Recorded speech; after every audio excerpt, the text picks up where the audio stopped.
الشيطان الرجيم. بسم الله الرحمن الرحيم. إن الله وملائكته يصلون على النبي يا أيها الذين آمنوا صلوا عليه وسلموا تسليما. اللهم صل على محمد وآل محمد. اللهم صل على محمد وآل محمد. اللهم صل على محمد وآل محمد.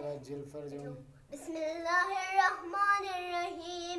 عن جابر بن عبد الله الأنصاري عن فاطمة الزهراء عليها السلام بنت رسول الله صلى الله عليه وآله قال سمعت فاطمة أنها قالت دخل علي أبي رسول الله في بعض الأيام فقال السلام عليك يا فاطمة فقلت عليك السلام. قال إني أجد في بدني زوفا فقلت له أعوذك بالله يا أبته من الزوف. فقال يا فاطمة ائتيني بالقصاء اليماني فغطيني به فأتيته بالقصاء اليماني فغطيته به وسرت أنظر إليه وإذا وجهه يتلألأ كأنه البدر في ليلة تمامه وكماله. اللهم صل على محمد وآل محمد. فما كانت إلا ساعة وإذا بولدي الحسن قد أقبل وقال السلام عليك يا أمه. فقلت وعليك السلام يا قرة عيني وثمرة فؤادي. فقال يا أمه إني أشم عندك راحية طيبة كأنها راحية جد رسول الله. فقلت نعم إن جدك تحت الكساء. فأقبل الحسن نحو الكساء وقال السلام عليك يا جداه يا رسول الله أتأذنوا لي أن أدخل معك تحت الكساء. اللهم صل على محمد وآل محمد. فقال وعليك السلام يا ولدي ويا صاحب حوزي قد أذنت لك فدخل معه تحت الكساء. فما كانت إلا ساعة وإذا بولدي الحسين قد أقبل وقال السلام عليك يا أمه. فقلت وعليك السلام يا ولدي ويا قرة عيني وثمرة فؤادي. فقال لي يا أمه إني أشم عندك راحية طيبة كأنها راحية جد رسول الله صلى الله عليه وآله. فقلت نعم إن جدك وأخاك تحت الكساء. فدنا الحسين نحو الكساء وقال السلام عليك يا رسول الله يا جداه السلام عليك يا من اختار الله أتأذنوا لي أن نكون معكما تحت الكساء. فقال وعليك السلام يا ولدي ويا شافع أمتي قد أذنت لك فدخل معهما تحت الكساء. اللهم صل على محمد وآل محمد وجل فرجه. فأقبل عند ذلك أبو الحسن علي بن أبي طالب فقال السلام عليك يا بنت رسول الله. فقلت وعليك السلام يا أبا الحسن ويا أمير المؤمنين. فقال يا فاطمة إني أشم عندك راحية طيبة كأنها راحية أخي وابن عم رسول الله. فقلت نعم ها هو ما ولديك تحت الكساء. فأقبل علي نحو الكساء وقال السلام عليك يا رسول الله أتأذنوا لي أن نكون معكما تحت الكساء. قال له عليك السلام يا أخي ويا وسيء وخليفتي وصاحب لواء قد أذنت لك فدخل علي تحت الكساء. اللهم صل على محمد وآل محمد. ثم أتيت نحو الكساء وقلت السلام عليك يا أبته يا رسول الله أتأذنوا لي أن نكون معكما تحت الكساء. قال وعليك السلام يا بنتي ويا بعزتي قد أذنت لك فدخلت تحت الكساء. فلما اكتملنا جميعا تحت الكساء. اللهم صل على محمد وآل محمد. أقاز برسول الله بدر في الكساء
اللهم صل على محمد وآل محمد وعجل فرجه. فقال الأمين جبريل يا رب أتأذن لي يا رب ومن تحت الكساء. فقال الله عز وجل هم أهل بيت نبوة ومعدن الرسالة هم فاطمة أبوها وبعلوها وبنوها. اللهم صل على محمد وآل محمد. فقال جبريل يا رب أتأذن لي أن أهبط إلى الأرض ليكون معهم صالحا. فقال الله نعم قد أذنت لك فاهبط. الأمين جبريل.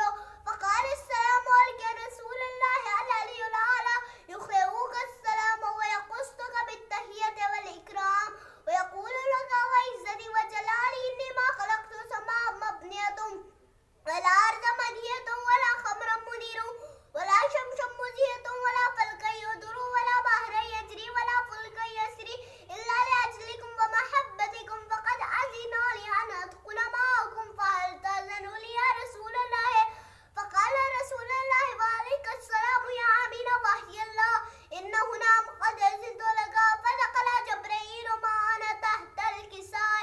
فقال النبي إن الله قضاها إليكم يقول إنما يريد الله ليذهب عنكم الرجس أهل البيت ويطهركم تطهيرا. اللهم صل على محمد وآل محمد. فقال علي النبي يا رسول الله أخبرني ما لجلوسنا هذا تحت الكساء من الفضل عند الله. فقال النبي والذي بعثني بالحق نبيا واصطفاني بالرسالة نجيا ما ذكر قبرنا هذا في محفل من محفل أهل الأرض وفيه جمع من شيوخنا ومحبين إلا ونزلت عليهم الرحمة وحفت بهم الملائكة واستغفرت لهم إلى أن يتفرقوا. اللهم صل على محمد وآل محمد.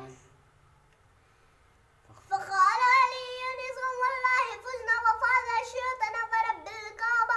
فقال النبي ثانيا يا علي والذي بعثني بالحق نبيا واصطفاني بالرسالة نجيا ما ذكر قبرنا هذا في محفل من محفل أهل الأرض وفيه جم من شيوخنا ومحبين وفيهم محموم إلا وفرج الله همه ولا مخموم إلا وكشف الله غمه ولا طالب حاجة إلا وقاضى الله حاجته. فقال علي نزول الله فزنا وشئنا وكذلك شيوخنا فازوا وسعدوا في الدنيا والآخرة ورب الكعبة.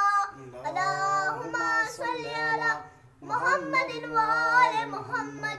اللهم صل على محمد وآل محمد. اللهم صل على محمد وآل محمد. بسم الله الرحمن الرحيم.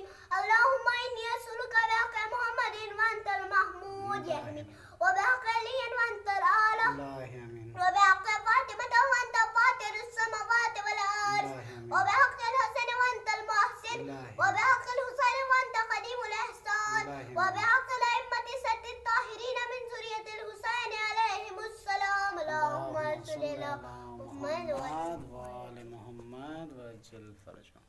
صلوات اللهم صل على محمد وآل محمد وعجل فرجه. اس وقت جب کہ زینب دربار میں گئی تھی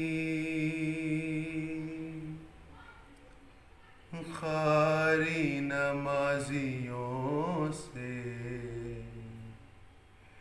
محفل سجی ہوئی تھی.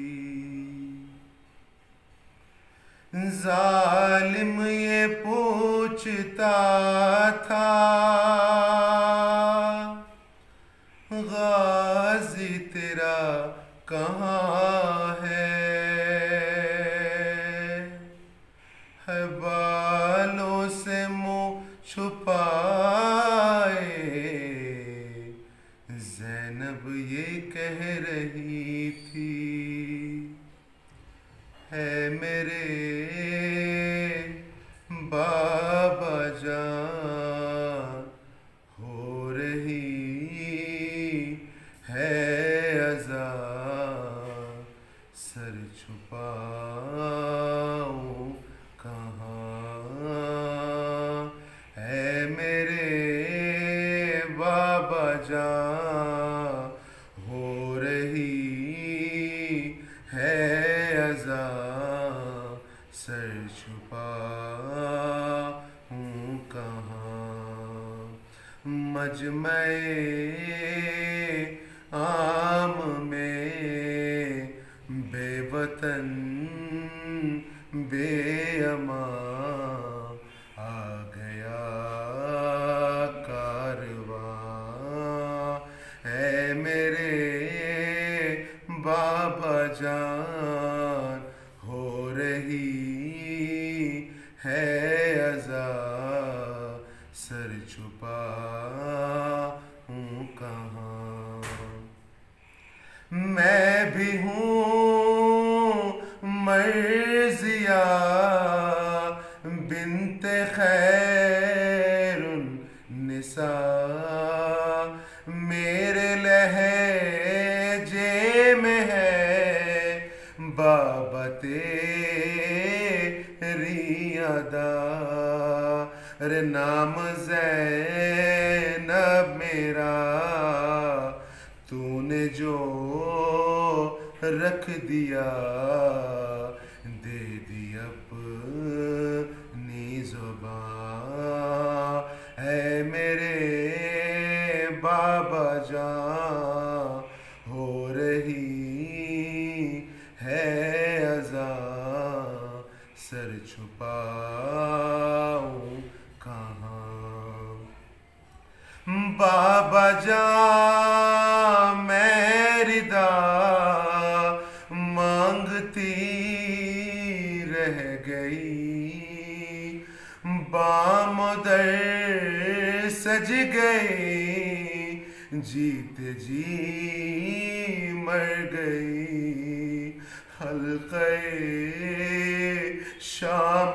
میں نام سن کر میرا مر گیا ناتواں، اے میرے بابا جان ہو رہی ہے اذان، سر چھپاؤں کہاں، ہاتھ کانوں پہ ہے نیل گالوں پہ ہے، اور نشان جو سکینہ کے شانوں پہ ہے، ہر نشان سے یہی آ رہی ہے صدا، بابا جان بابا جان، اے میرے بابا جان ہو رہی ہے اذان، سر چھپاؤں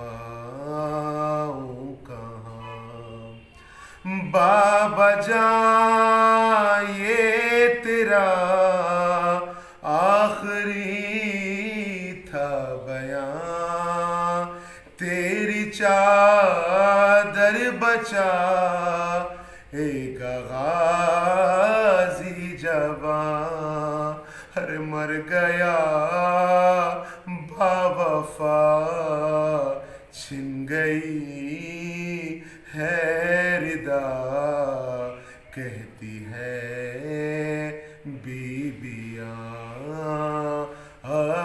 عباس عباس عباس، رک نہ پائے میرے با وفا کا وہ سر، نو کے نیزہ سے آنے لگا خاک پر، بہن کو در بدر دیکھ کر ننگ سر، شہنپا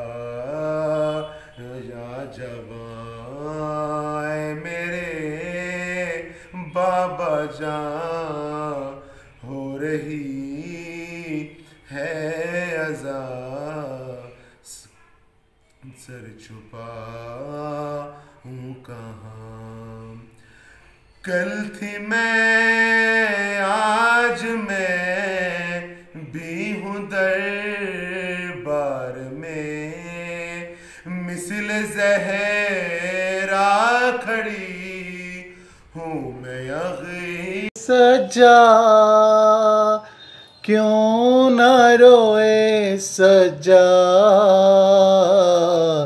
کیوں نہ روئے سجا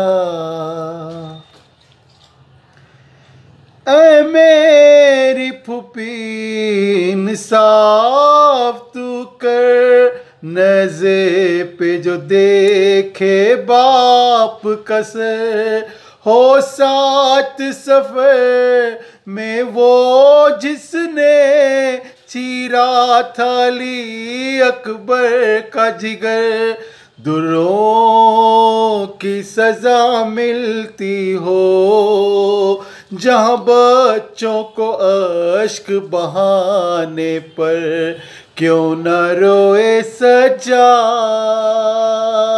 کیوں نہ روئے سجاد کیوں نہ روئے سجاد تم چھپ چھپ کر خون روتی ہو میں روؤں تو کیوں کہتی ہو رویا نہ کرو اے لال میرے بھائی کو گوا کر بیٹھی ہوں معصوم بہن کو زندہ میں جو چھوڑ کے تنہا آیا گھر کیوں نہ روئے سجا کیوں نہ روئے سجا سب قتل ہوئے میں زندہ ہوں بیمار سہی لڑ سکتا تھا شرمندہ ہوں میں اصغر سے وہ تیر ستم سے لڑ تو گیا وہ تیر میرے کیوں کر نہ لگا جس تیر سے گھائل تھا اصغر کیوں نہ روئے سجا کیوں نہ روئے سجا کیوں نہ روئے سجا کیوں سامنے سورا کے جاؤں بہتر تو یہی ہے مر جاؤں تم زندہ ہو اکبر نہ رہا وہ پوچھے تو کیا بتلاؤں کیا صبر کروں کیا ضبط کروں ہے زخم بہت دل کے اندر کیوں نہ روئے سجا کیوں نہ روئے سجا ستشت میں تھا بابا کا رکھا اور تخت پہ قاتل بیٹھا تھا دندان مبارک پر ان کے خوش ہو کہ چھڑی وہ مارتا تھا افسوس میں کچھ بھی کر نہ سکا اب تک ہے اس سے درد جگر کیوں نہ روئے سجا کیوں نہ روئے سجا کیوں نہ روئے سجا ریحان و رضا روتے رہنا اس دہر میں ہے جب تک جینا نوح کی اذانیں دے دے کر ہر شخص یہ کہتے رہنا بے گور و کفن معصوم بہن زندہ میں ہو جس کے ہاتھوں پر کیوں نہ روئے سجا کیوں نہ روئے سجا کیوں نہ روئے سجا صلوات بر محمد محمد والے محمد اللہم صلی علی محمد وآل محمد صبح کرتا ہوں شام کرتا ہوں صبح کرتا ہوں شام کرتا ہوں ذکر خیر الانام کرتا ہوں پنجتن پانچ ہے میرے دانش پنجتن پانچ ہے میرے دانش ان کو پہلے سلام کرتا ہوں ان کو پہلے سلام کرتا ہوں صبح کرتا ہوں شام کرتا ہوں صلوات محمد محمد خیت خانے میں اندھیرا ہی اندھیرا ہوگا خیت خانے میں اندھیرا ہی اندھیرا ہوگا اس میں ایک چھوٹی سی بچی کا جنازہ ہوگا اس میں ایک چھوٹی سی بچی کا جنازہ ہوگا خیت خانے میں اندھیرا ہی اندھیرا ہوگا بیڑیاں پاؤں میں ہاتھوں پہ بہن کا لاشا بیڑیاں پاؤں میں ہاتھوں پہ بہن کا لاشا سوچو کس طرح سے عابد نے اٹھایا ہوگا سوچو کس طرح سے عابد نے اٹھایا ہوگا پوچھتی رہتی تھی زینب سے سکینہ پیغام پوچھتی رہتی تھی زینب سے سکینہ پیغام کیا وطن لوٹ کے ہم کو کبھی جانا ہوگا خیت خانے میں اندھیرا ہی اندھیرا ہوگا وہ سکینہ جسے سینے پہ سلاتے تھے حسین وہ سکینہ جسے سینے پہ سلاتے تھے حسین کیا خبر تھی کہ تماچے اسے کھانا ہوگا کیا خبر تھی کہ تماچے اسے کھانا ہوگا خیت خانے میں اندھیرا ہی اندھیرا ہوگا بالیاں کانوں سے جب شمر نے کھینچی ہوگی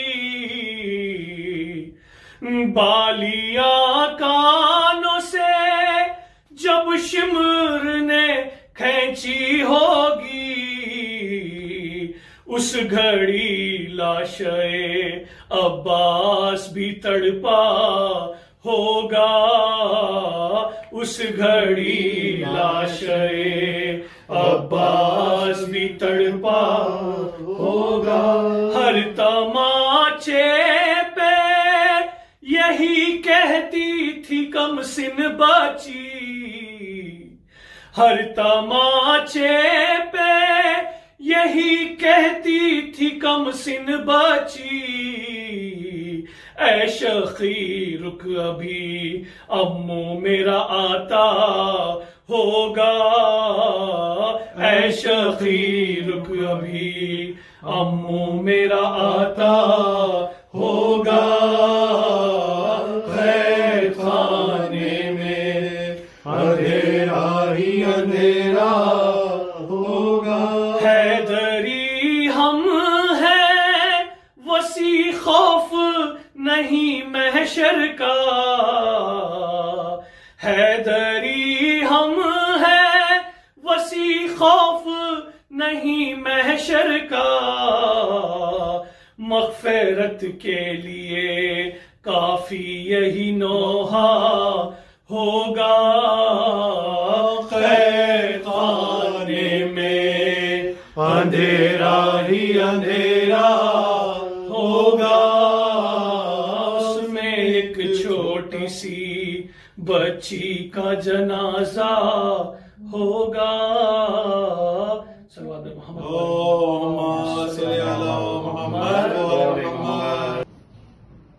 اللہم صلی علی محمد آل محمد۔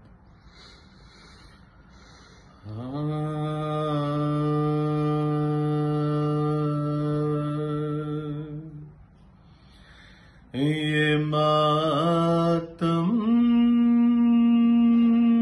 کی صدا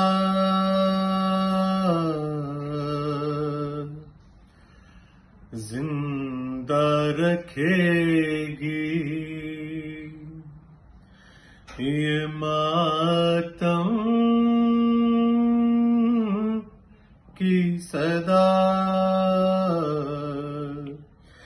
زندہ رکھے گی، ہمیں کرب و بلا زندہ رکھے گی، ہمیں کرب و بلا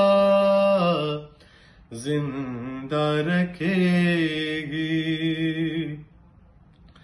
علم کے سائے میں آ جا کے تجھ کو،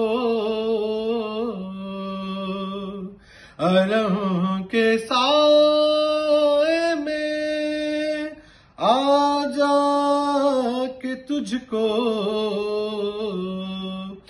دعائے سیدہ زندہ رکھے گی، دعائے سیدہ زندہ رکھے گی، ہمیشہ قید کا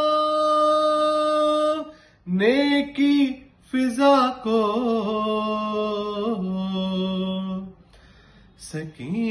سکینہ کی بکا زندہ رکھے گی، ہمیں کرب و بلا زندہ رکھے گی، کہ ہم دنیا سے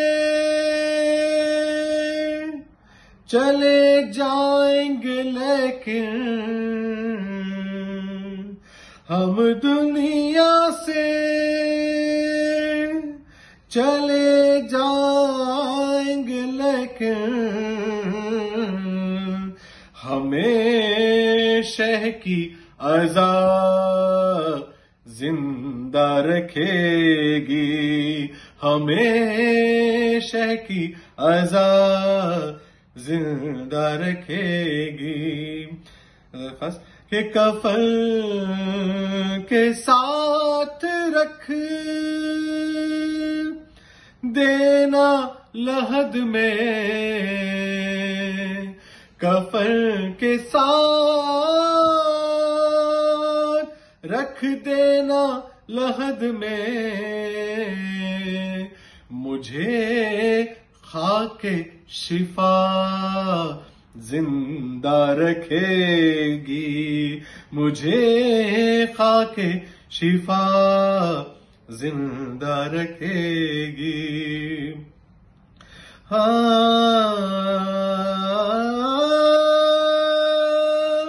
ازا شبیر کی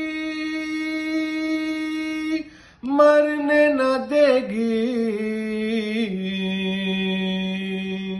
دعائے سیدہ زندہ رکھے گی دعائے سیدہ زندہ رکھے گی جو چاہو زندگی آؤ نجف میں جو چاہو زندگی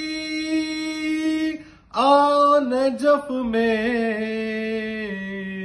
علی کی خاک پا علی کی خاک پا زندہ رکھے گی ہمیں کرب و بلا زندہ رکھے گی علی کے عشق میں مر جائے گر تو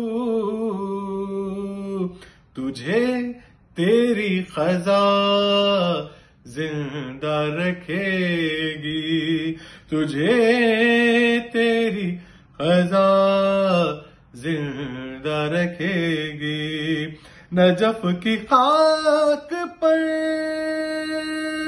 بے لوث سجدے نجف کی خاک پر بے لوث سجدے یہی تیری ادا زندہ رکھے گی ہمیں کرب و بلا زندہ رکھے گی بر محمد وآل محمد صلوات اللہ صلی اللہ محمد وآل محمد کس پاس با ہے یہ کس کی جناب ہے مریم درود خواہ ہے یہ کس کی جناب ہے شان خدا آیا ہے یہ کس کی جناب ہے دہلیز آسماں ہے یہ کس کی جناب ہے کرسی زمین سے لیتی ہے گوشے پناہ کے بیٹھا ہے عرش سائے میں کس بارگاہ سے الفت خدا کے بعد حبیب خدا کی ہے منصف کے پاس یہ بھی ولا کبریاء کی ہے پروانہ فاق کی نہ شکایت غذا کی ہے فقط جدائی خیر الورا کی ہے آب و غذا کی فکر نہ سونے کا دھیان ہے آنکھوں میں شکل باقی رونے کا دھیان ہے آخر وفور گریہ سے عاجز ہوئے حیدر کے پاس رونے کی فریاد لائے سب کی عرض فاطمہ سے کہو اے ولی رب یا سیدہ تمہاری رعایت ہے جا بلا کھانے کا کوئی وقت نہ سونے کا وقت ہے، جو وقت ہے وہ آپ کے رونے کا وقت ہے۔ باہر سے مرتضیٰ گئے گھر میں جھکائے سر، مونڈھا پہ رو رہی تھی اکیلی وہ خوشیت، دینے لگے پیام عرب شاہ بیروبر، گھبرا کے بولی ہے کروں کیا میں بے پدر، خوابوں میں موت ہوئے تو مر جاؤں یا علی، بابا کا سوگ لے کے کدھر جاؤں یا علی، میری طرف سے اہل مدینے کو دو پیام، لوگوں خفا نہ ہو میری روست ہے صبح و شام، دو چار دن تمہارے محلے میں ہے مقام، رونے کی دھوم ہو چکی اب کام ہے تمام، گھبراتی ہوں وطن میں سفر کے مہینے سے، بابا سیدار کا مجھے کیا مدینے سے، ایک دن نگاہ کرتے ہیں کیا شاہ لافتہ، مطبخ ہے گرم آرد جو ہے گناہ ہوا، نہلا رہی ہے بچوں کو مل مل کے دست و پا، پھیلا دیے ہیں کرتے بھی دھو کر جدا جدا، پوچھا کہ اتنے کاموں کا جو شکل آج ہے، اس وقت کود بہار تمہارا مزاج ہے، پھر تو ہر ایک محلے میں محشر برپا ہوا، اپنے پرائے دوڑے ہے یہ کیا ہوا، فضا پکاری سیدہ کا واقعہ ہوا،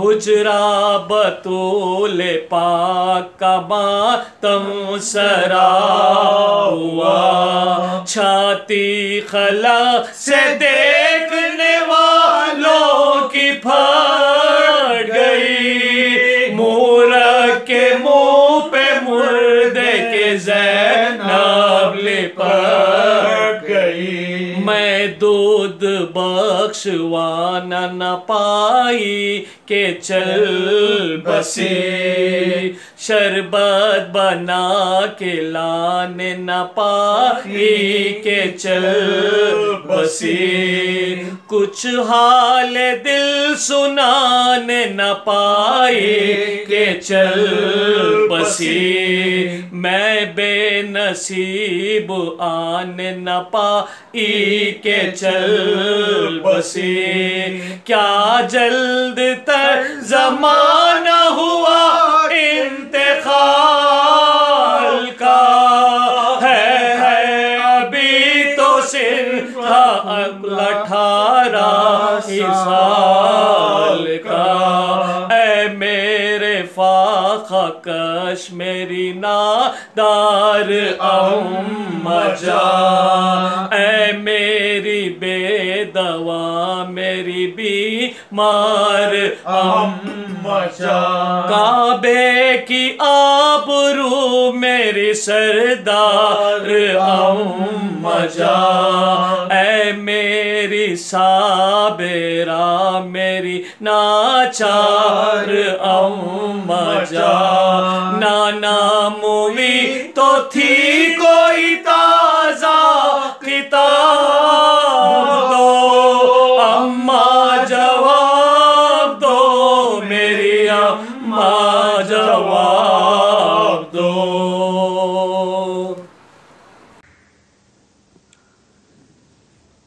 فاتحہ۔ بسم اللہ۔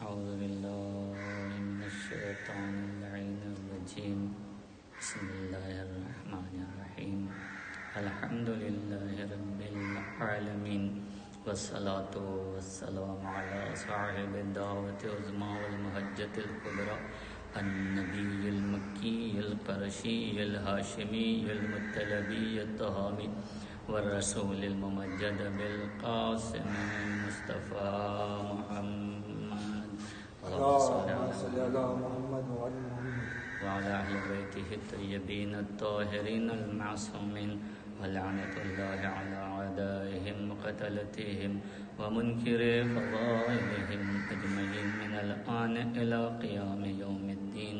أما بعد، فقد قال رسول الله صلى الله عليه وآله وسلم: يا علي حبك إيمان وبغضك كفر والنفاق. اللهم صل على محمد وعلى محمد. ناظرین محترم، یہ مجلسیں جو ریکارڈ ہو رہی ہیں لاک ڈاؤن کے درمیان میں، اور میں نے جس حدیث کو سرنامہ کلام قرار دیا ہے وہ ایمان کا پیمانہ ہے کہ ایمان کس وقت صحیح طریقے پہ ایک انسان کے دل میں آ سکتا ہے۔ ویسے تو ہر انسان یہ دعویٰ کرتا ہے میں مسلمان ہوں، میں ایماندار ہوں، لیکن رسول گرامی اسلام نے ایک معیار دیا ہے، ایک پیمانہ دیا ہے کہ ایمان اسی وقت انسان کے دل میں وہ آئے گا کہ جب اس کے دل میں محبت علی ابن ابی طالب علیہ السلام،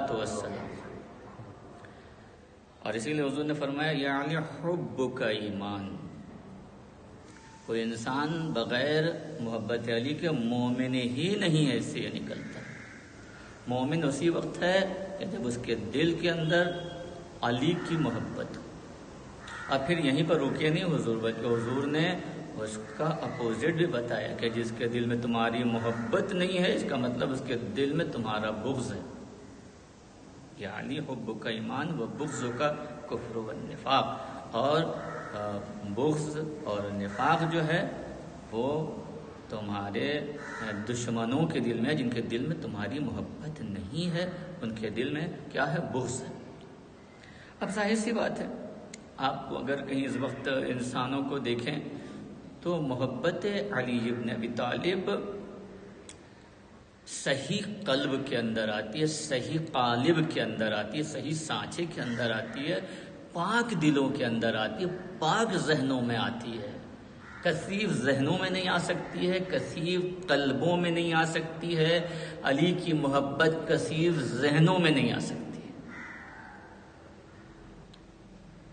بڑی عظیم محبت ہے یہ نسلوں کے پاکی کا سبب ہے۔ جس کے دل میں علی کی محبت ہے اس کا مطلب اس کی نسل پاک ہے۔ یہی تو وجہ تھی کہ جس وقت گہوارے میں مولا کائنات علی ابن ابی طالب علیہ السلام آرام پذیر تھے، 3 دن کے تھے، صرف 3 یا 4 دن، اور ایک مرتبہ ایک سانپ چلتا ہوا آیا اور گہوارے پہ آنے کے بعد اس نے اپنا منہ بڑھایا ہی تھا کہ ننھے ننھے ہاتھوں سے مولا نے اس کے منہ کو پکڑ کے چیر دیا، اور چیرنے کے بعد لوگوں میں ایک ہنگامہ ہو گیا کہ علی نے آج یہ کیا کام کر دیا ہے، کیوں؟ یہ معیار ولد تھا، وہ سانپ معمولی سانپ نہیں تھا، معیار ولد یعنی بچہ صحیح ہے کہ نہیں ہے۔ کاش ناظرین آپ پہنچ جائیں، میں کیا کہوں، یعنی بچے کی نسل صحیح ہے کہ نہیں۔ اگر وہ کھا لیتا تھا تو اس کا مطلب یہ ہے کہ بچے کی نسل صحیح نہیں ہے، اور اگر چھوڑ دیتا تھا تو اس کا مطلب یہ ہے کہ بچے کی نسل صحیح ہے۔ لیکن جیسے ہی یہ بات رسول گرامی اسلام کی خدمت میں پہنچی کہ غضب ہو گیا، اس سانپ کو علی نے چیر کے پھینک دیا جو معیار ولد تھا، تو حضور نے مسکرا کے جواب دیا، آج سے معیار ولد سانپ نہیں، علی کی محبت۔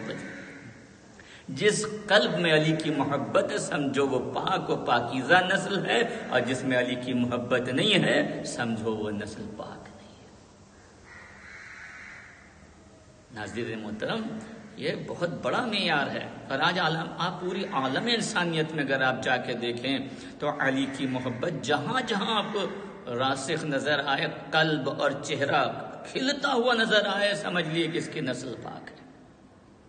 اور جہاں علی کی محبت پہنچے، فضیلت علی پہنچے اور چہرہ اتر جائے، وہاں پر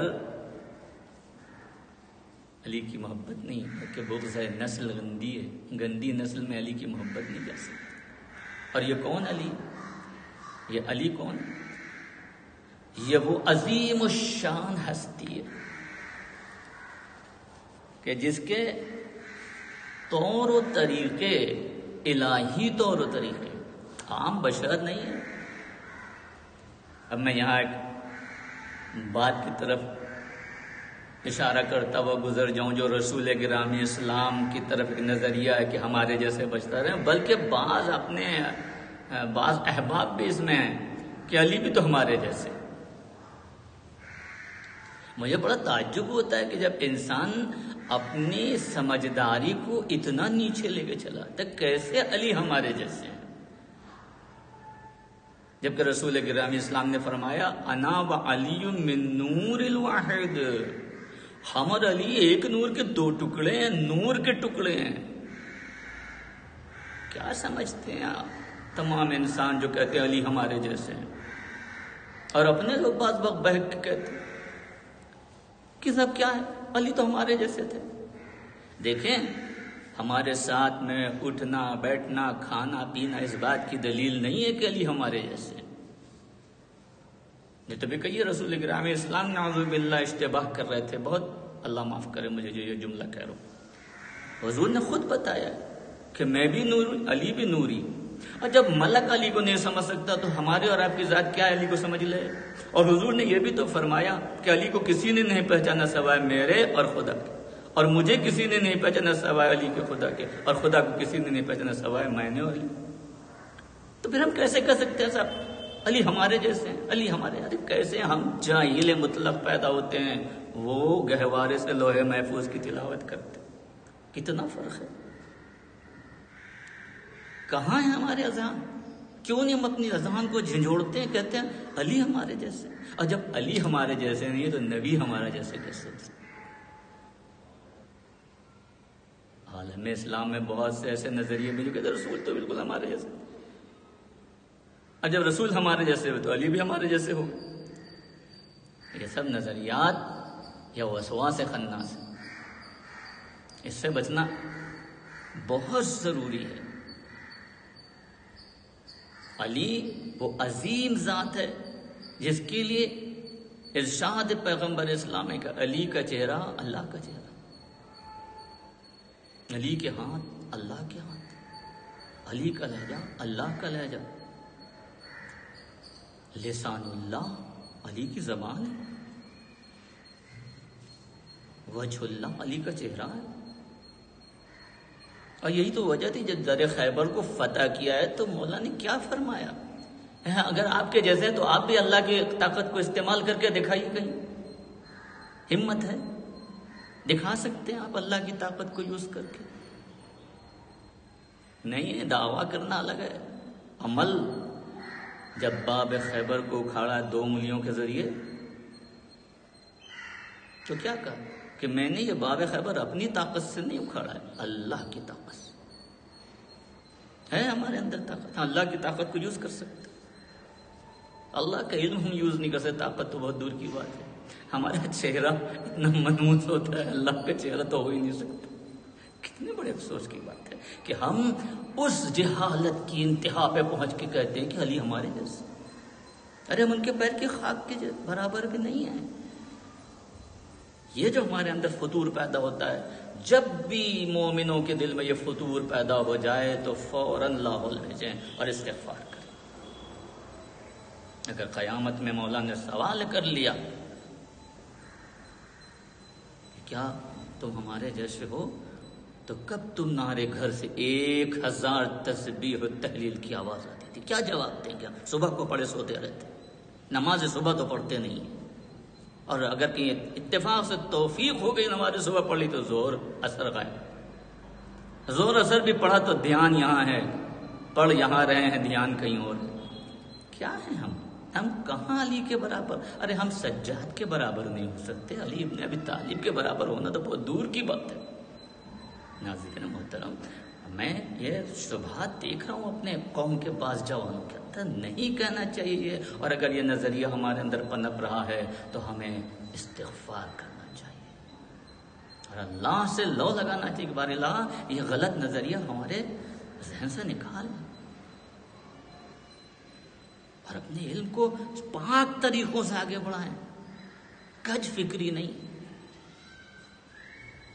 یا علی حب کا ایمان، علی تمہاری محبت ایمان ہے. اب دیکھیں، ذات کے برابر ہونا تو بہت دور کی بات ہے. ذات علی تک ہم بات علی تک نہیں پہنچ سکتے. ذات علی تو بہت اونچی ہے. توجہ ہے نا ناظرین محترم؟ ذات علی تو بہت بلند ہے، جہاں جبریل بھی نہیں پہنچ سکتا. مطالعے کی منزلوں سے اگر گزرے تو میری بات تک آپ پہنچیں گے کہ میں کیا کہنا چاہ رہا ہوں. ذات علی تو اتنی عظیم ہے، اتنی عظیم ہے کہ ہاتھ پردے سے نکلے تو علی کا لہجہ اختیار کرے اللہ تو علی کا. اگر ہم علی کے برابر ہیں تو کیوں نہیں اللہ نے ہمارے لہجے کو اپنایا تھا؟ یا اپنا لے، اب بھی اپنا سکتا ہے، کیا اس کے یہاں کمی ہے؟ نہیں. لیکن ذات علی اتنی بلند ہے. اب بات علی پہ آ جائیے. ہماری گفتگو الامان و الحفیظ. الامان، گفتگو کرنے میں سلاست شرط، بلاغت شرط ہے، ورنہ ادیب نہیں انسان. گفتگو تو ہر انسان کر دے. عام انسان میں چونکہ ممبر کا مسئلہ ہے، زیادہ الفاظ تھوڑا ناپ تول کے استعمال کر رہا ہوں. آپ دیکھیں شخصیت کس سے پہچانی جاتی ہے؟ گفتگو سے، زبان سے. جب تک زبان بند ہے شخصیت پہچانی نہیں جاتی ہے. زبان کھلی اور شخصیت پہچانی جاتی ہے. معیار ہے. اب ادھر انسان بولنا شروع کرتا ہے، سامنے والا جتنا علم رکھتا ہے اپنے علم کے حساب سے. یہاں بھی توجہ کریں ناظرین محترم، بہت کٹھن مراحل سے گزر رہا ہوں. سامنے والا بھی اپنے علم کے حساب سے. کبھی کبھی ایسا ہوتا ہے بولنے والے کا علم بہت ہائی ہوتا ہے، سمجھنے والے کا علم بہت چھوٹا کم ہوتا ہے، اسمال ہوتا ہے. نتیجہ یہ ہے کہ وہ اپنی جہالت کی وجہ سے سامنے والے کے عظیم علم کو کچھ بھی نہیں سمجھتا. بڑی انوکھی بات کہہ رہا ہوں. کیوں؟ اس کے سمجھ میں نہیں آ رہا، کیونکہ اس کے سمجھ میں نہیں آ رہا، لہذا وہ وہی سمجھتا ہے جیسے رسول کو امی سمجھتے تھے. میں ترجمے کی منزل میں نہیں جاؤں گا، لیکن میں اپنے رسول کو کبھی نعوذ باللہ ان پڑھ نہیں کہہ سکتا. جو یزکیہم ویعلمہم الکتاب والحکمہ کے معیار پہ نازل ہوا ہو، وہ کیسے الٹریٹ ہو سکتا ہے؟ نعوذ باللہ، امپاسبل. لیکن جب معیار علم گر جاتا ہے تو یہ دوربین جو ہے نا، یہ اسی سے دیکھتی ہے. اسے کہتے ہیں کم ظرفیت. کم ظرفیت یہی ہے. کہ چونکہ ہم جاہل ہیں لہذا سامنے والا جتنا بڑا بھی عالم و جاہل ہے یہ کم ظرفیت ہے. اپنی فکروں کو جب ہم وسیع کرتے ہیں تو چھوٹا عالم بھی بڑا نظر آتا ہے. ایک چھوٹا سا جملہ بھی ہمیں بڑا خوبصورت نظر آتا ہے. کیوں؟ ظرف بڑا ہو جاتا ہے. اور یہ ظرف بڑا ہوتا ہے علم کی وجہ سے. علم سمجھداری لاتا ہے، علم بردباری لاتا ہے، علم سخاوت پیدا کرتا ہے، علم کلام میں فصاحت و بلاغت پیدا کرتا ہے. میں اپنے مقصد پہ ہوں کیا کہ انسان کی شخصیت زبان کھلنے پہ پہچانی جاتی ہے. اب جب انسان گفتگو شروع کرتا ہے، سامنے والا اگر عالم ہے تو وہ اب سمجھنا شروع کرتا ہے کہ یہ بولنے والا کتنا عالم. اب یہاں سے میں اپنے بیان کو تھوڑا سا نہج البلاغہ کی طرف موڑتا ہوں. نہج البلاغہ کس کا کلام ہے؟ اس بندے کا کلام ہے جس کی زبان لسان اللہ ہے. ناظرین محترم پہنچے میں کہاں لے. اسی لیے قرآن کے بعد اگر سب سے بڑا کلام کوئی ہے تو علی ابن ابی طالب علیہ السلام کا یہ کلام ہے جس کو سید عزی نے جمع کیا. علم کے بحر ذخار ہیں اس کے اندر. جب توحید کی تشریح کر رہے ہیں، تعریف بیان کر رہے ہیں وحدہ اللہ شریک کی، تو لگتا ہے کہ سمندر ہے جو موج مار. ہم تیاری کر کے بیان کرتے ہیں، ان کی تیاری کی ضرورت نہیں ہے میرے عزیز. اس لیے کہ جو تیاری کرے وہ امام وقت نہیں ہو سکتا، رسول کا جانشین حقیقی نہیں ہو سکتا. کبھی بھی کسی بھی مرحلے پہ علی نے یہ نہیں کہا کہ میری تیاری نہیں ہے. نو نیور. جب جہاں جس طرح سے سوال ہوا علی نے پھٹ سے جواب دیا، ٹو دا پوائنٹ. یہ مسئلہ ہے امام کا. امام محتاج نہیں ہے مطالعے کا. کیوں محتاج نہیں ہے؟ کیوں محتاج نہیں ہے؟ اس لیے محتاج نہیں ہے کہ جب علم بن رہا تھا تو یہ موجود تھا. ان کا علم اس سے بہت پہلے تھا. خود تخلیق علم، یا یوں کہوں تھوڑا سا یہ فلسفے کو اگر بدل کے کہ اللہ نے پورے علم کو علی کے ذات میں سما دیا. اور ایک علی نہیں، کوئی محدود نہ ہو جائے کہ صرف علی تک ہے اور باقی جو ہیں نہ. ہمارے جتنے امام ہیں سب کے پاس وہی علم ہے جو علی ابن ابی طالب علیہ السلام کے پاس. مغالطے میں نہ پڑے ہمارے ناظرین یا مسلمان جہان کہ صاحب جو علم علی کے پاس ہے وہ حسن کے پاس نعوذ باللہ نہیں ہے، جو حسن کے پاس ہے وہ حسین کے پاس نہیں. وہی علم جو اول علی کے پاس ہے وہی امام زمانہ تک. بلکہ موضوع آ گیا تو وہ اشارہ کر کے آگے بڑھا تھا کہ بہت سی گتھیاں مولا کے زمانے میں امام زمانہ کے بارے میں سلجھائی جائیں گی کہ لوگوں کے ذہن کھل جائیں گے کہ یہ کیا ہے. اس کا مطلب نہیں کہ علی کو نہیں معلوم تھا، علی کو سب معلوم تھا. جتنا مشیت الہی ہوئی ہے اتنا علی نے ظاہر کیا. آخر میں سب ظاہر ہوگا. خیر میں اپنی جگہ پہ ہوں. زبان کھلتی ہے تو شخصیت پہچانی جاتی ہے، اور جب شخصیت بلند ہوتی جاتی ہے تو دشمنی بھی بڑھتی جاتی ہے. توجہ ہے نا ناظرین محترم؟ دشمنی کمال سے ہوتی ہے، بے کمالی سے نہیں ہوتی ہے. علی سے دشمنی کیوں ہوئی؟ اس لیے کہ ہر چیز میں کمال ہے. ہر چیز. ہم اور آپ کے ہر چیز میں کامل ہوتے ہیں. اگر پی ایچ ڈی کر لیا تو فن سپاگیری سے ماہر نہیں علم ہے، فن سپاگیری نہیں جانتے ہیں، گن چلانا نہیں جانتے. اگر گن چلانا جانتے ہیں، مثلا ملٹری مین ہے، تو علم میں اتنی کوالٹی نہیں ہوتی ہے. اگر وہ ہے تو اور تمام، یعنی ایک انسان کے اندر تمام صفات ممکن نہیں سوائے اہل بیت علیہ السلام. اور یہ اللہ نے اس لیے کیا ہے تاکہ عوام الناس کو بتا سکے کہ اگر اطاعت کرو گے تو ہمارے خزانے میں کمی نہیں. دیکھو ہم نے بنایا نا 12 شاہکار 14 شاہکار بنائے ہیں. ابی طالب علیہ الصلوۃ والسلام نے کبھی اپنے پاور کو مس یوز میں نہیں داخل ہونے دیا. یہ ہے اختیار امام. اور کسی امام نے اپنے پاور کو غلط یوز نہیں کیا، مس یوز نہیں کیا. آپ دیکھیں نہج البلاغہ میں جو مولا نے تمام اپنے صفات اس وقت بیان کی، خود نہیں بیان کی کہ کوئی کہ مولا اپنے کو اونچا دکھانا چاہتے تو وہ کیوں دکھائیں گے، وہ تو خود اونچے، ان کو دکھانے کی کیا ضرورت ہے. میرے عزیزوں، میرے ناظرین، لوگوں نے پوچھا. اب ظاہر سے بات ہے، جو کہے سلونی سلونی، پوچھ لو ہم سے، پوچھ لو اس سے پہلے کہ میں تمہارے درمیان سے اٹھ جاؤں. اب اس سے پوچھا جائے گا تو اس کو بتانا ضروری، کیونکہ خود دعویٰ کر رہے پوچھو. اب پوچھنے والوں نے پوچھا، مولا نے نہج البلاغہ میں، نہج الاسرار میں وہ علم کے دریا بہائے ہیں کہ ہر ظرف میں اتر نہیں سکتا ہے.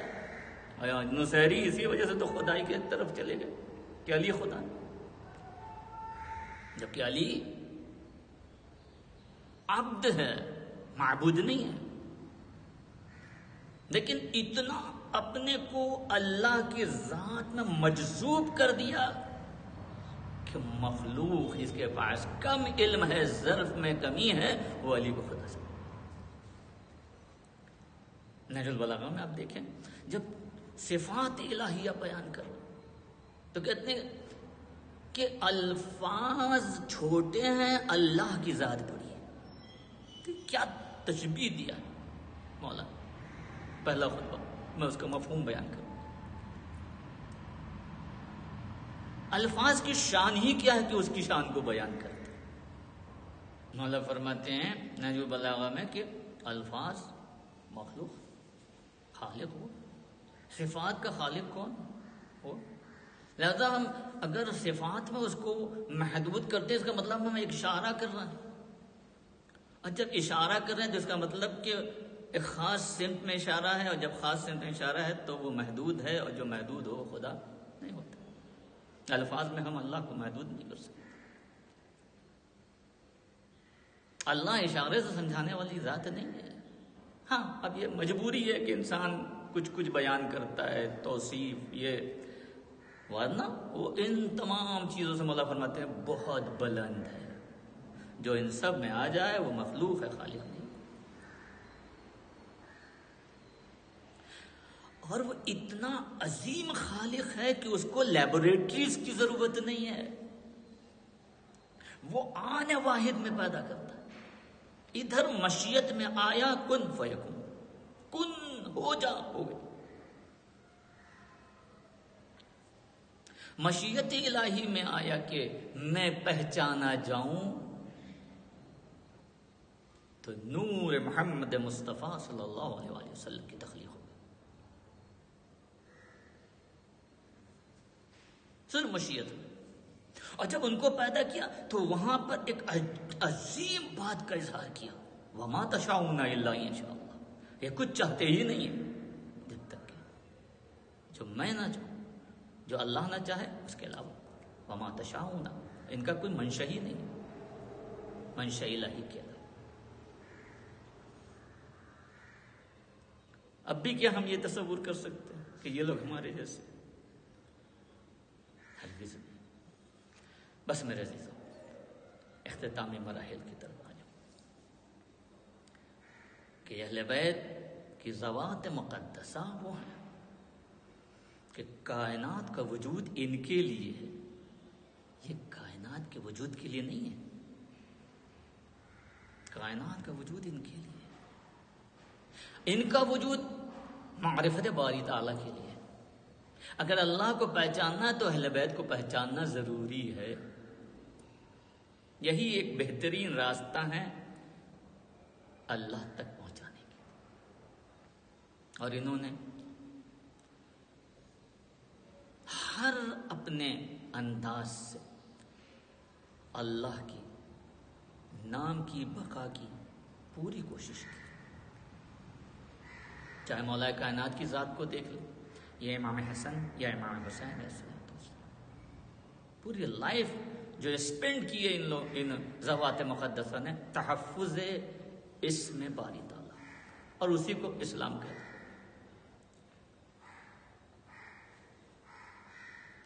کربلا کے میدان میں حسین کیوں آئے؟ کیا وجہ تھی؟ اگر حسین تھوڑی دیر کے لیے یہ سوچ لیتے کہ مجھے کربلا میں نہیں جانا ہے، بہت عجیب فکر ہو جاتی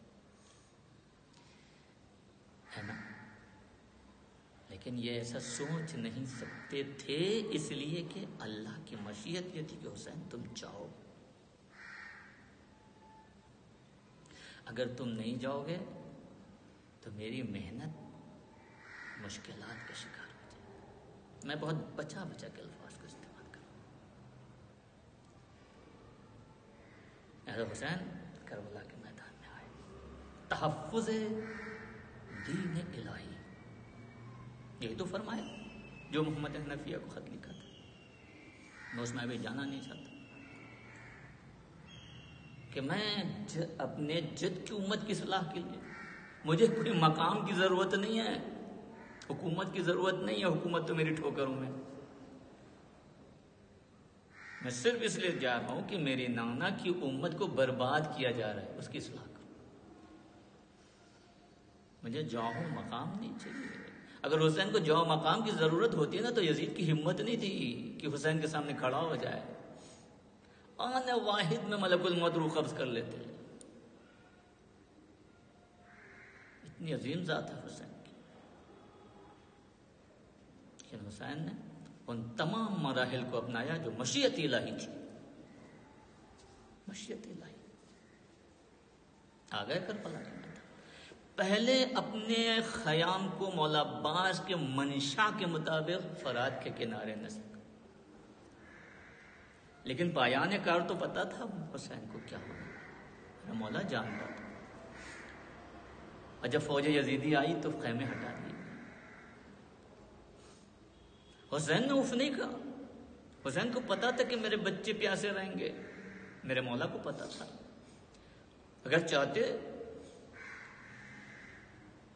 تو کہہ سکتے تھے میں خیمے نہیں ہٹاتا، کیا کرے گا، لیکن اگر ایسا کرتے ناظرین محترم تو یہ کربلا کی جنگ پانی کی جنگ ہوتی، اسلام کے اوپر جنگ نہ ہوتی۔ اور حسین کوئی معمولی شخصیت کا نام نہیں ہے، لہذا خیمے ہٹائی۔ اور ذات عباس کو بھی دیکھیں، مطیع مولا اسے کہتے ہیں۔ ہم کتنے مطیع مولا ہیں؟ ہم تولتے جائیں اپنے، ہم کتنے مطیع مولا ہیں؟ ہم تو اپنے زمانے کے عالم کی بات کو بھی صحیح نہیں سمجھ پاتے، اس کی مخالفت میں کھڑے ہیں، جبکہ وہ اپنے ہوا ہوس سے نہیں کہتا ہے، وہ اللہ کی باتیں کرتا ہے۔ البتہ یہاں ایک بات میں ضرور کہوں گا کہ ہمارے علماء وہی بات کہیں جو خود عمل کریں، اس لیے کہ اس میں اس کا بہت حال ہے۔ اگر ہم عمل، مثلا میں کہہ رہا ہوں نماز پڑھو، میں خود نماز نہیں پڑھتا تو کوئی اثر نہیں ہوگا۔ رسول گرامی اسلام نے جب خود شہد نہیں کھایا تب منع کیا کہ شہد مت کھاؤ۔ یہ جملہ معترضہ آ گیا، میں آگے پڑھوں کربلا کے مسائل۔ تو میرے عزیزو، کربلا کے میدان میں حسین آئے، تحفظ دین الہی، اور آنے کے بعد خیموں کو ہٹوا لیا۔ 7 محرم سے ان خبیثوں نے پانی بند کر دیا ساقی کوثر کے لال پر۔ میں نے جملہ بہت ناپ تول کے استعمال کیا، آپ اسی جملے پر ہو سکتے ہیں جتنا چاہیں۔ حسین معمولی شخصیت نہیں ہے، ساقی کوثر کا لال ہے، حیدر کرار کا بیٹا ہے۔ یہ روبا سمجھ رہے ہیں کہ ہم 72 ہیں، یہ ان کو ہم اتنی زیادہ کثیر تعداد میں ہم شکست دے دیں گے، ان کو یہ نہیں پتا کہ یہ حیدر کرار کا بیٹا ہے۔ اور اللہ نے حسین کی سمجھداری ہے، اسی لیے سارے اختیار ان کو دیے تھے۔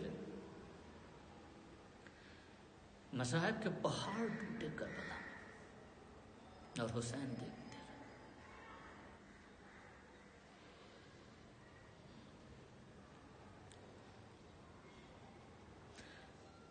العطش کی صدائیں ساقی کوثر کے لال نے سنی سکینہ کی صدا،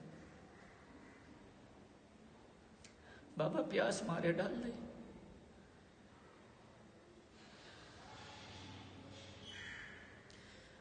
مگر حسین خاموش رہے، سب شہید ہوتے، عصر عاشور۔ جب عباس مرنے کے لیے آئے تو کیا کہا؟ جاؤ بچوں کے لیے پانی کا انتظام کرو۔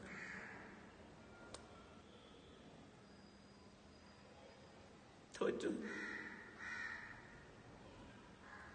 جب امامت اختیار سے کام نہیں لیتی ہے تو یہ صبر کی منزل ہوتی ہے۔ عباس آ گئے، مشق کو بھر لیا، چلے۔ کیا پانی پہنچ گیا خیام حسینی تک؟ نہیں عزیزوں، بڑی کوشش کی، شانے کٹانا پڑے۔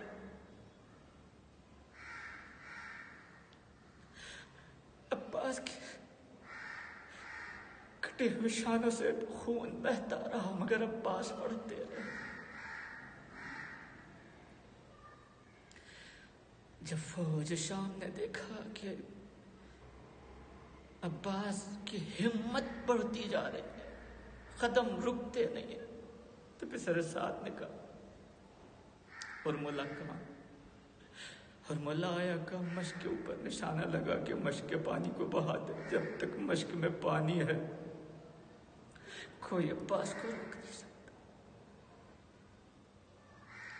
سنسناتا ہوتی مشق سکینہ پہ پڑا۔ اب مقاتل کے جملے ہیں کہ عباس آگے بڑھتے بڑھتے ایک مرتبہ پھر دریا کی طرف پلٹے، آواز دیا آقا میرا سلام آخر قبول کریں۔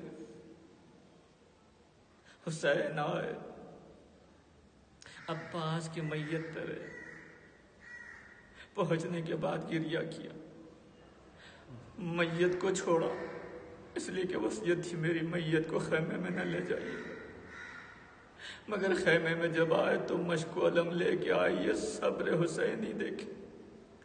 ایک مرتبہ بی بی سکینہ نے کہا بابا اب میں پانی کا سوال کبھی نہیں کروں گی، میرے چچا سے کہہ دیجئے کہ میرے چچا واپس خیمے میں آ جائیں، اب سکینہ کبھی بھی پانی نہیں مانگے گی۔ واباسا وا مظلوما سیعلم الذین ظلموا ای منقلب ینقلبون ولا لعنۃ اللہ علی القوم الظالمین۔ باری اللہ پروردگارا ہماری اس مختصر توسل کو قبول فرما، باری اللہ پروردگارا تمام ناظرین کی نیک دلی مرادوں کو پورا فرما، باری اللہ مرض کرونا جو ہر طرف اپنے پیر پسارے ہوئے اس کو جلد از جلد نیست و نابود فرما، وہ مومنین وہ انسان جو اس مرض میں مبتلا ہو کے اس دنیا سے رخصت ہو گئے ان سب کی مغفرت فرما، باری اللہ پروردگارا تو جو واسطہ ہے چہدہ معصومین علیہ السلام امام زمان علیہ السلام کے ظہور میں تعجیل فرما، ہم سب کو کیا ہوا انسان میں شمار فرما، ربنا تقبل منا انک انت السمیع العلیم۔ یا حسین یا حسین کیسا ہے یہ چراغ، دل ڈوبے جا رہے ہیں، کیا شام آ گیا ہے، اما فضا بتا دے مجھ کو پتھر کیوں آ رہے ہیں، اما فضا بتا دے مجھ کو پتھر کیوں آ رہے ہیں، کیسا ہے یہ چراغ دل ڈوبے جا رہے ہیں، کیا شام آ گیا ہے، اما فضا بتا دے مجھ کو پتھر کیوں آ رہے ہیں، نیزے پہ جتنے سر ہے ایک سر ہے ان میں ایسا، آنکھیں ہیں بند اس کی اور خاک پر ہے گرتا، عباس کا یہ سر ہے، تیور بتا رہے ہیں، کیا شام آ گیا ہے، اما فضا بتا دے مجھ کو، پتھر کیوں آ رہے ہیں، آیا جو باب سات رو کے گئے مسافر، کہتا تھا شمر ان کو کرنا بھی نہ حاضر، دربار کو ابھی ہم دلہن بنا رہے ہیں، کیا شام آ گیا ہے، اما فضا بتا دے مجھ کو، پتھر کیوں آ رہے ہیں، ماں کی گودیوں سے لپٹے ہوئے ہیں بچے، ہاتھ رسیوں میں ماں کے ایسے جھکڑے، بچے جو گر رہے ہیں مرتے جا رہے ہیں، کیا شام آ گیا ہے، اما فضا بتا دے مجھ کو، پتھر کیوں آ رہے ہیں، ہونے لگی اذانیں کیسے سروں کو ڈھانپے، بازو بندھے ہوئے ہیں، خون رو رہی ہیں آنکھیں، آنکھوں کے خون سے رستے خون میں نہا رہے ہیں، کیا شام آ گیا ہے، اما فضا بتا دے مجھ کو،